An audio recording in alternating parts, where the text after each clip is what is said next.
ఆశలు రేపినా అడియాశలు చూపినా సాగే జీవితం అడుగైనా ఆగదుగా. నిన్న రాత్రి పీడకల నేడు తలుచుకుంటూ నిద్రమానుకోగలమా? ఎంత మంచి స్వప్నమైన అందులోనే ఉంటూ లేవకుండా ఉండగలమా? కలలుగని అవి కలలే అని తెలిసినదే తెలివమ్మా. కలతలని నీ కిలకిలతో తరిమెయ్యవి చిలకమ్మ.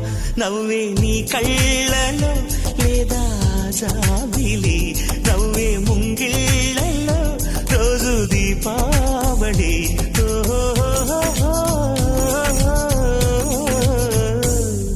సంతోషం సగం బలం, హాయిగా నవ్వమ్మా. ఆ సంగీతం నీ తోడై సాగవెగ్గువమ్మా.